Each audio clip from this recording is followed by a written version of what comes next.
இதனால அவளுடைய புயம், that is arms are very strong. எந்த வேலை கொடுத்தாலும் தன்னால் செய்ய முடியுன்ற ஒரு கண்ணோட்டத்துக்குள்ளே வரா. அடுத்தது 18வது வசனத்தை வாசிக்கலாம். ஒவ்வொரு வசனமும் நமக்கு ஆவிக்குரிய பலனும் கொடுக்குது, இந்த உலக பிரகாரமான சத்தியத்தை நமக்கு கொடுக்க பார்க்குது. 18வது வசனம். தன் வியாபாரம் பிரயோஜனம் உள்ளதென்று அறிந்திருக்கிறாள், இரவிலே அவள் விளக்கு அணையாதிருக்கும். எப்போ இரவில் விளக்கு அறையாதிருக்கும்? எண்ணெய் இருந்தாதான்.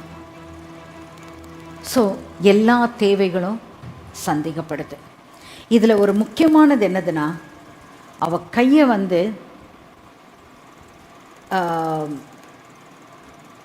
தோட்டத்தை கவனிக்கிறது மாத்திரம் இல்லை, வீட்டுக்காரையும் கவனிக்கிறது மாத்திரம் இல்லை, துணி நெய்கிற காரியத்தையும் போடுது. அவளுடைய கரத்தை ராட்டினத்தில் வச்சு துணியை நெய்து தன்னுடைய பனிகாலம் குளிர்காலத்துக்கு வேண்டிய உடுப்புகள் அனைத்தையும் ஆயத்தப்படுத்தி வைக்கிறாள்.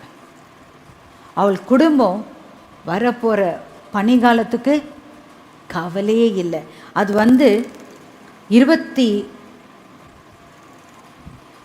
21ஆம் வசனத்தில் வாசிங்க. சிறுமையானவர்களுக்கு தன் கையை திறந்து ஏழைகளுக்கு தன் கரங்களை நீட்டுகிறாள். தன் வீட்டார் அனைவருக்கும் இரட்டைப்புரை உடுப்பிருக்கிறதால் தன் வீட்டாரின் நிமித்தம் குளிருக்கு பயப்படாள். அதாவது 22வது வசனத்தில் இரத்தாம்பரம், விலையுயர்ந்த வஸ்திரங்கள் அதெல்லாத்தையும் தன் குடும்பத்திற்கென்று அவள் எந்த நேரத்திலையும் ஆயத்தமாய் வைத்திருக்கிறாள். இவளுக்கு மட்டும் பார்க்கல, தன் கைகளை ஏழைகளுக்கு நீட்டுகிறாள். ஏன்னா தெய்வ வசனம் சொல்லுது, ஏழைகளுக்கு இறங்குறவன் கர்த்தருக்கு கடன் கொடுக்குறான். அவன் கொடுத்ததை தெய்வம் திருப்பி கொடுப்பாரான். ஏழைகளுக்கு இறங்குது கர்த்தருக்கு கடன் கொடுக்கறதுனா என்ன? வானத்தையும் பூமியை உண்டாக்கின கர்த்தருக்கு கடன் கொடுக்க முடியுமா நம்மளால்? ஆனால் இந்த ஸ்திரியானவள் கர்த்தருக்கு கடன் கொடுக்குறான். அப்போ அந்த அம்மாக்குள்ள ஒரு இரக்கத்தின் குணம் இருக்குது. நம்ம என்ன படித்தோம்? புத்தியுள்ள ஸ்திரீ அவள், ஞானமுள்ள ஸ்திரீ அவள், பலத்தால் இடைக்கட்டின ஸ்திரீ அவள். இந்த இடத்துல அவளுக்குள்ள இரக்கம் இருக்கு, தயவு இருக்கு அந்த அம்மா கிட்ட. இன்னைக்கு பெண்கள் நமக்குள்ள இந்த குணங்கள் இருக்குதான்னு சிந்திக்கலாம். அடுத்தது அடுத்த முக்கியமான வார்த்தை, இதை நம்ம கிட்ட இல்லைன்னா தயவுசெய்து நம்ம இதை தொடர்ந்து அடையணுன்ற ஒரு எண்ணத்துக்குள்ளே வரலாம். அடுத்த வசனத்தை வாசிங்க. அடுத்த வசனம். அவள் புருஷன் தேசத்து மூப்பர்களோடே நியாயஸ்தலங்களில் உட்கார்ந்து இருக்கையில் பேர் பெற்றவனாய் இருக்கிறான். இப்போ ஒவ்வொரு பெண்களும் சிந்திக்க வேண்டிய காரியம், உங்க புருஷன் பேர் பெற்றவரா இருக்கிறாரா? சிந்திங்க. ஏன்னா அந்த காரியம் யாருக்கிட்ட கிடைக்கும்? கர்த்தரால் உருவாக்கப்பட்ட ஒரு பெண்ணுக்குள்ள இந்த குணங்களோடு வருது பேக்கேஜ். தேசத்தின் மூப்பர்களோடு உட்கார செய்கிறார் அந்த ஸ்திரீனுடைய புருஷனை. பட்டணத்தில் பேரும் புகழோடு வைக்கிறார் தேவன். இது ஒரு பெரிய ஆசீர்வாதம். 25வது வசனத்தை வாசிங்க. அவள் உடை பலமும் அலங்காரமுமாய் இருக்கிறது. அந்த ஸ்திரீ ஏனோதானோன்ற வேலை செய்கிறவங்க இல்லை. அந்த ஸ்திரீக்குள்ள காண்கிறதுனா பலம் and dignity, strength and dignity. ஒரு டிக்னிஃபைடு உமனாக இருப்பாங்க. இந்த குணம் இருக்கும்போது அந்த ஸ்திரீ வாயை திறந்து பேசுகிற வார்த்தைகள் எப்படி இருக்குமா? காட்லி விஸ்டம். 26வது வசனத்தை வாசிங்கம்மா. தன் வாயை ஞானம் விளங்க திறக்கிறாள், தயையுள்ள போதகம் அவள் நாவின் மேல் இருக்கிறது. இப்போ ரொம்ப நம்ம யோசிக்க வேண்டியது, எத்தனை பெண்கள் பேசுகிற வார்த்தைகள் எப்பேற்பட்டதுன்னு பாருங்க. தேவ வசனம் பேசுகிறாங்களா, பேசுகிறோமா? என்னையும் சேர்த்து தான் நான் சொல்கிறேன். நம்ம பேசுகிற வார்த்தை தெய்வ வசனத்தோடு நம்ம பேசுகிறோமா? ஏனென்றால் தேவனுடைய வசனம் சொல்ற நம்மளோட வார்த்தைகள் எப்படி இருக்கணுமா? உப்பால் சாரம் ஏற்றப்பட்ட வார்த்தையாக இருக்கணும். அந்த உப்பு இல்லைனாக்கா அந்த சாப்பிட்ற சாப்பாட்டுக்கு உண்டான ருசியே வெளியே வராது. அந்த மாதிரி நம்ம பேசுகிற ஒவ்வொரு வார்த்தையும் உப்பு. உப்புனா என்ன? தேவனுடைய வசனம், கிருபை பொருந்திய வசனமாக இருக்கணும், வார்த்தைகளாக இருக்கணும். அந்த வார்த்தைகள் காணப்படும் போது பிறருடைய இருதயம் ஊக்குவிக்கப்படும். ஓகே, செக் பண்ணும். ஓகே, அவங்க சொல்லும் போதே, ஓ நான் இது செய்யணுமா, இப்படி செய்யணுமா, அடுத்து அவங்களையும் எஜுகேட் பண்ணும். இது தேவனுடைய தயவு நிறைந்தது நிமித்தம்தான் இது நடக்கும். எப்படியும் பாருங்களேன், இந்த பெண்குண்டான குணங்களிலே அடுத்த குணம் என்ன வந்திருக்கு? Gentleness and kindness. இது தேவனுடைய மகா பெரிய கிருபை.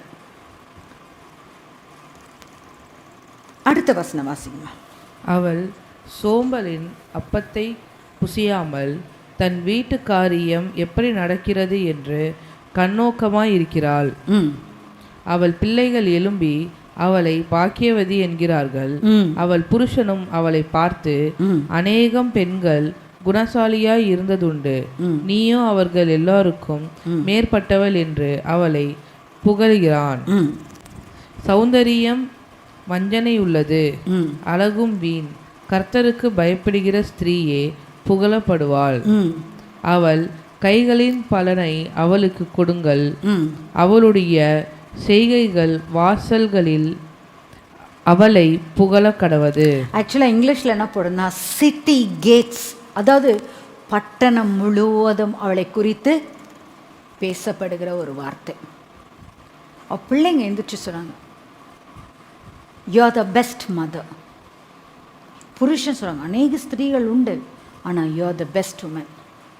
ஏனென்றால் அவளுக்குள்ளே இருக்கிற குணத்தில் ஒரு குணம் என்ன தெரியுமா? சோம்பலின் அப்பத்தை அவள் சாப்பிடலை. இன்னைக்கு காலகட்டத்தில் நம்ம பார்க்குற பெண்கள் வயலிங் அவே த டைம், அதாவது நேரத்தை எவ்வளோத்துக்கு வீணாக்கணுமோ வீணாக்கிட்டுருக்காங்க. அப்போது அவங்களுக்கு கொடுத்துருக்கிற தாளந்துகள் வெளிவராது, அவங்களுக்குள்ளே இருக்கிற பொட்டென்ஷியல் வெளிவராது. இன்றைக்கி பெண்கள் எல்லாருமே சிந்திக்க வேண்டியது, நம்மளுடைய நேரத்தை நம்ம எவ்வளோ ஜுடிஷியஸாக நம்ம யூஸ் பண்ணுறோம், நம்மக்குள்ளே இருக்கிற டேலண்ட் எப்படி வெளியில் கொண்டு வர்றது, இந்த ஸ்ட்ரென்த் இருக்கா என்கிட்ட, இந்த ஜென்டில்னஸ் இருக்கா, இந்த டிக்னிட்டியோடு நான் இருக்கிறேன்னா, என் வாய் திறக்கும் போது ஞானமுள்ள வார்த்தைகள் என் இடத்துல காணப்படுகிறதா, தயவுள்ள போதகம் என் வாயில் காணப்படுகிறதா, வீட்டு காரியங்கள் எல்லாத்தையும் நான் கவனிக்கிறேன்னா, இதெல்லாம் ஒரு பெண்ணுக்கு கொடுக்கப்பட்டிருக்கிற குணங்கள். இப்போது ஒரு முக்கியமான ஒரு வசனத்தை நம்ம வாசிக்க போகிறோம். எரேமியா 1ஆம் அதிகாரத்தை எடுத்துக்கலாம். ஏனென்றால் நம்ம எவ்வளோ ப்ரெஷஸாக கர்த்தர் நம்மளை உருவாக்கியிருக்கிறாரு. இந்த உருவாக்கப்பட்ட இந்த பெண் நம்ம நினைக்கக்கூடாது, I am not worth it, I am not fit for it. இதெல்லாம் வரக்கூடாது பெண்கள் மத்தியில். எல்லாருக்குமே தேவன் விசேஷத்த கிருபை. இப்போ பார்த்தோம் இல்லையா, இத்தனை குணங்கள். அவள் விலை முத்துக்களை காட்டிலும் சிறந்தவளாக இருக்கா. ஸோ இந்த முத்துக்களை காட்டிலும் சிறந்தவள் எப்படி தேவன் பார்க்குறான்னு பாருங்கள். பெண்களை குறித்து கர்த்தர் நம்மளுடைய குணங்களை சொன்னார். அதில் ஒரு குணம்தான், நீ ஒரு யூனிக் பர்சன். இன்றைக்கு நம்மளுடைய கைகளில் இருக்கிற ரேகை ஒவ்வொருத்தருக்கும் கர்த்தர் யுனீக்காக வச்சிருக்கிறார். எனக்குரிய ரேகை இன்னொருத்தருக்கு கிடையாது. எத்தனை அனந்த ஞானமுள்ள தேவன்! இந்த ஞானமுள்ள தேவன் நம்மளை உருவாக்கி நம்மளை என்ன சொல்கிறாரு? You are unique. தேவ ஜனமே, பெண்கள் விசேஷமாக, நீங்கள் கைவிடப்பட்டவர்கள், ஒதுக்கப்பட்டவங்க, குறைவானவர்கள் என்று நினைக்கவே கூடாது. ஐ ஆம் வெரி ஸ்பெஷல். இதுக்குண்டான வார்த்தை சங்கீதம் 139 போடப்பட்டிருக்கு. ஏன்னா தெய்வ வசனத்தை நம்ம அறிக்கை பண்ணும்போது நம்ம ஜெயிக்கிறோம். 14வது வசனம், அதாவது நம்மளை கர்த்தர் ஒளிப்பிடத்தில், அது தாயினுடைய கருவில் ஒளிப்பிடத்தில் கர்த்தரை நம்மளை உருவாக்கியிருக்கிறார். உருவாக்கி நம்ம யார்? உருவாக்க சக்தி உடையவர்கள்.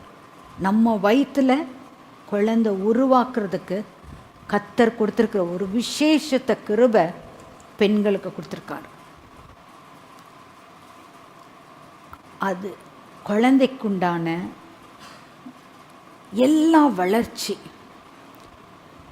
அந்த சின்ன குழந்தை கையில் நம்ம தூக்குறோம்ல, குழந்தை பிறந்த உடனே அந்த குழந்தைக்குள்ள அழகான கண்கள், அந்த குழந்தைக்கு அழகான கண் இமைகள், இதெல்லாம் நம்ம வயிற்றில் தான் உருவாக்குது.